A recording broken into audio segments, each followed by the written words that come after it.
We have reached the heart of the storm. Episode 5. Stand still like the hummingbird. If the previous episodes were about the slow burn, this is the explosion. We open in the Bennett household, and the air is already on fire. There is no music, no neon lights, just the raw, guttural sound of a family being torn apart. Rue's mother has found the suitcase. The lies have run out, and for the first 15 minutes, we witness a masterclass in desperation. Rue isn't the girl we know anymore. She is a cornered animal. She is screaming.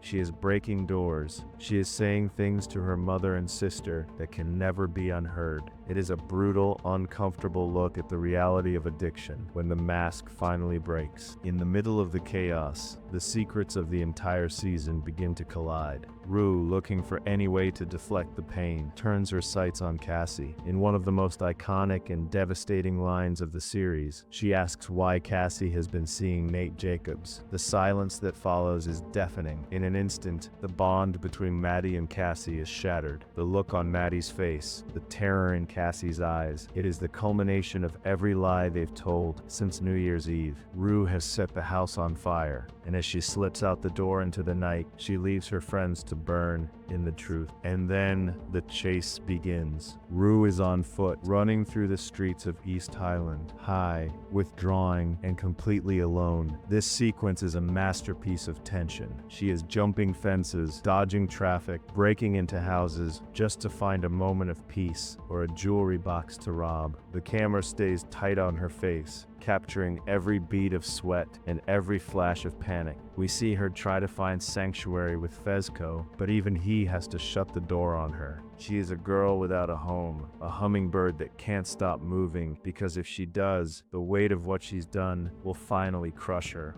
But the most terrifying moment doesn't happen on the streets. It happens in a quiet, suburban house. Rue goes to Lori, the woman who gave her the suitcase. She goes there looking for help, but she finds a predator who is much more dangerous than Nate Jacobs could ever be. Lori is calm. She is clinical. She talks about the currency of a woman's body with a chilling lack of emotion. The scene in the bathroom, the needle, the hazy, terrifying fog that settles over the room. It is pure horror. We see the true cost of the suitcase. Rue has traded her safety for a fix, and as she falls into a drug-induced sleep, we realize she might not make it out of this house alive.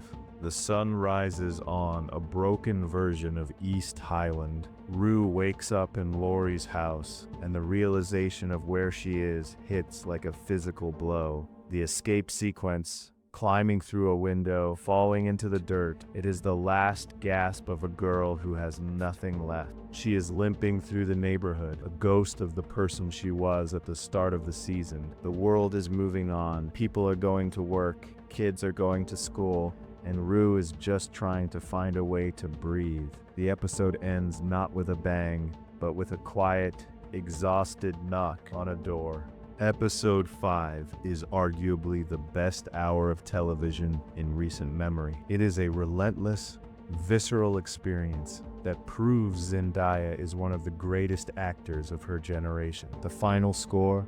I am giving this episode a 10 out of 10. It is perfect, it is painful, and it is impossible to look away from. What did you think of Rue's choice to out Cassie? Was it a calculated move or just a cry for help? Drop your thoughts in the comments. Don't forget to like, subscribe, and stay tuned, because the fallout from this night is only just beginning. Until next time, stay in the glitter.